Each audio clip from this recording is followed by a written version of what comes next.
YouTube. Hey man, we got a little one of those in here again. You know what I mean? Got one of those. Hey, if you know you watching JakoGeeked, we be geeked up over here. No cap. We be geeked up for sure, ski nigga. Hey, we got a little reaction video. We got DaBaby in that interrogation room, man. I know, bro, smart. So I know he ain't really going for none of that shit. Damn, hold on. This shit glitched out again. Yeah, let's get it. When a criminal is smarter than the police, come on, bro. We wouldn't even be talking. Baby. Cuff me, I would be charged with it. That's what I know, bro. In January of 2020, DaBaby, aka Jonathan Kirk, was supposed to be playing a show at a nightclub in Miami. But when the owner paid him only $20 out of the $30,000 he owed him, things got out of hand fast. The victim alleged that Kirk punched him in the face multiple times before he was attacked by more of Kirk's crew. He was beaten up and knocked to the ground before being robbed for his phone, his credit card, and $80 cash. The only footage of the event was this piece of obscured CCTV footage. Kirk fled the scene in a black SUV before returning to the hotel a few hours later, only to be met by both of the victims and a team of police waiting to arrest him. He was escorted to the police station and told he was only there as part of an investigation. We just gotta do our investigation and that's it. But as it would turn out, the investigation wouldn't be that simple. And unfortunately for the cops, Kirk spent his hour in the interrogation room displaying exactly what to do in this situation, and making the cops' lives as difficult as he possibly could. What's your full name?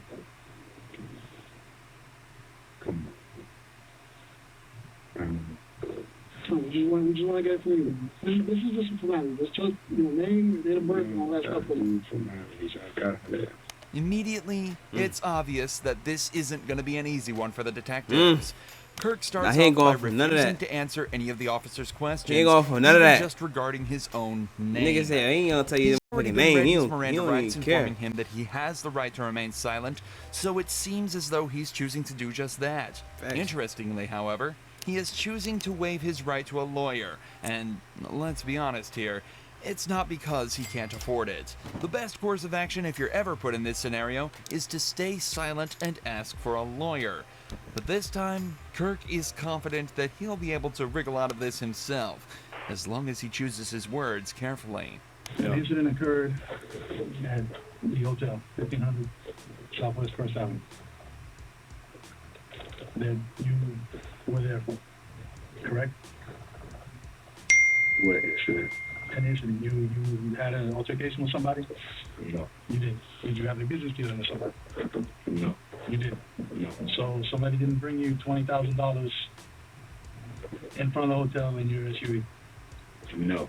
Somebody bring $20,000 that wasn't theirs and lied to them and told them that it was for an event of theirs on the 31st. And lied to them. That person, once he realized they were doing bad business, said nah and left for his $20,000. Okay, so you didn't count. And got my contact information to do business the right way. That's what happened. Around what time was this, sir? I don't know. Whatever time they told us. Whatever time the camera showed me not robbing no damn body that time. Kirk is claiming that he had nothing to do with anything that happened outside. I mean, his story is somewhat unclear, but he's essentially saying that his manager was talking with an event promoter about playing at a nightclub called Cafe Iguana Pines. But it turns out I'm confused though, because the way he was explaining it was like he knew about it, but he didn't know about it. But he knew about it, but he ain't gonna tell you what he actually know about it. He gonna, you feel me? I don't know how it's gonna play out. The money that they were offering was obviously stolen, it played out right. And the promoter was acting strange during the deal. So instead of taking it and going through with it anyway, does not explain the altercation outside that was clearly caught on camera, but with the footage unclear and no witnesses nearby to identify the assailants, as long as Kirk sticks to his story, theoretically, things should be perfectly fine. Common sense. You know what I made to even be down here? A promoter booked me at that hotel. I didn't pay to be at the hotel. That was paid for.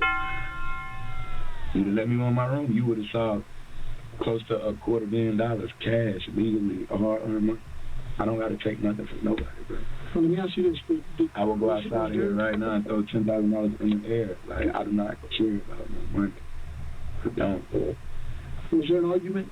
No, it was an argument. I didn't argue with a soul. My voice was never raised. There was never aggressive language from me. None of that.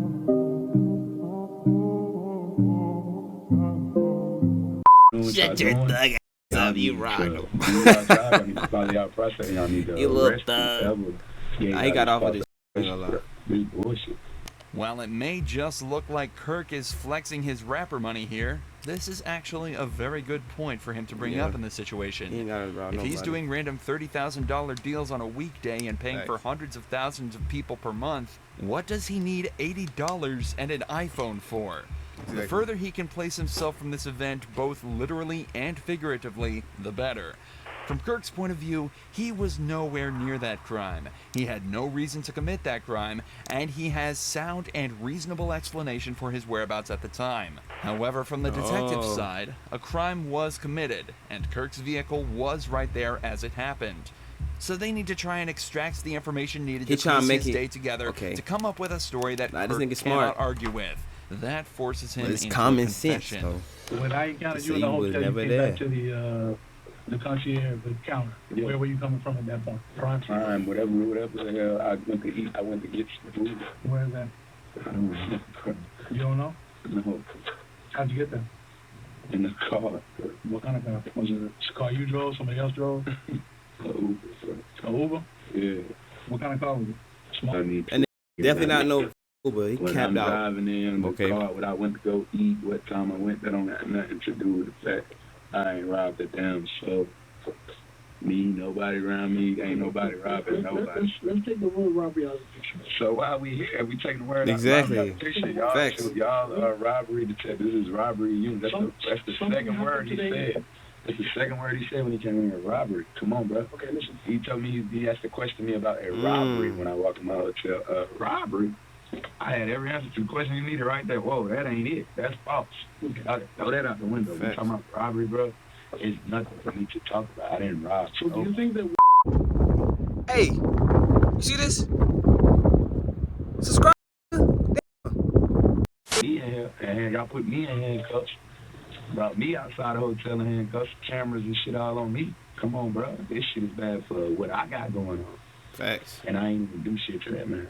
Even without a lawyer present, Kirk knows exactly what to do. He currently has the upper hand in this interrogation and needs to keep it that way.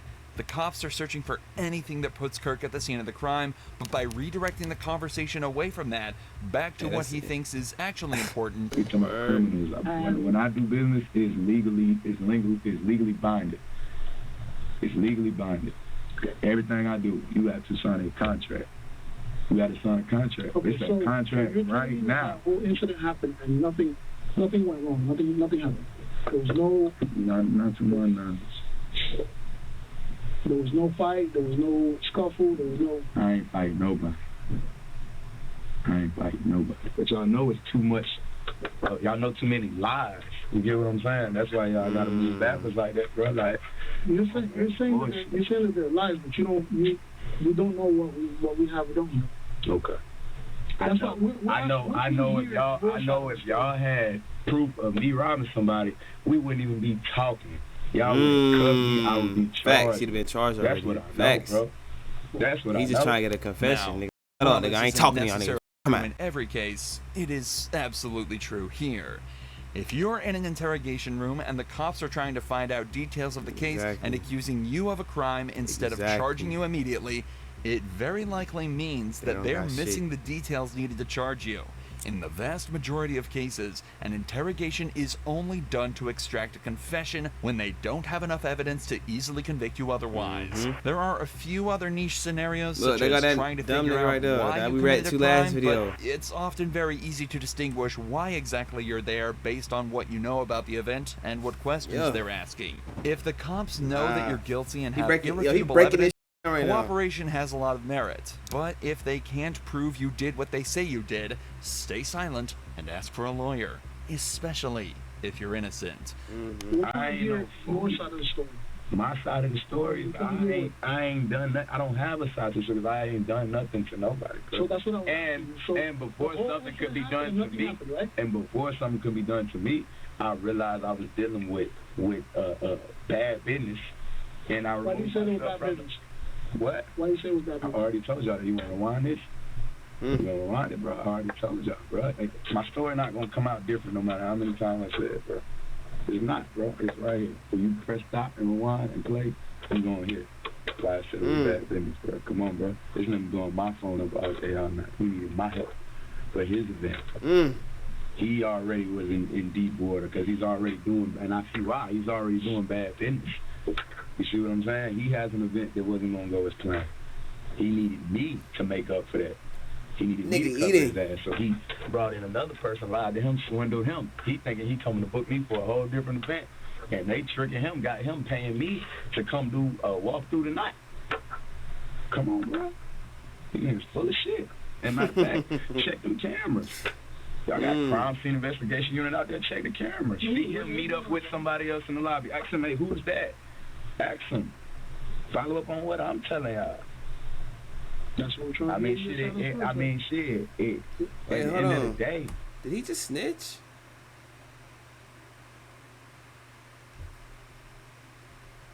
Ask him, hey, who's that? Ask him. Follow up on what I'm telling y'all. That's what we're trying to do. At the end of the day, I would expect people to act on common sense anyway. The cops have realized that they're definitely not getting anything out of him for now. Yeah. He's told his side of the story and made it clear that it won't be changing, no matter what they say. The next time a detective returned, it was regarding the security of Kirk's belongings that had been left in his hotel room. Yeah, I figured. Yeah, they let that go. Damn, that got away with that shit. Boy, he didn't get no twin. I ain't gonna lie. Hey, man, that's the end of that video, man. Hey,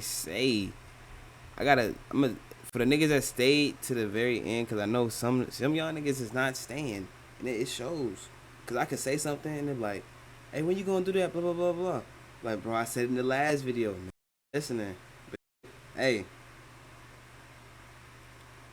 I'm about to get a better PC. Shit already on the way. I got the processor right here. That shit, all the parts on the way, bro. I'm about to get that PC. About to get another monitor so I can have 2 monitors and shit. And I can show y'all this shit real quick. Let me show y'all nigga this shit. Hold on, I'm gonna put that back on while I show y'all this shit. And nigga, you see, he told swords down, nigga. That bitch sharp, don't play with him. Talking about.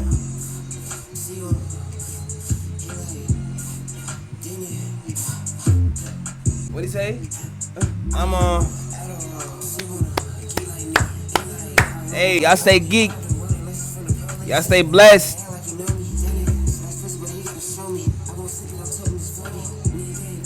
And we out!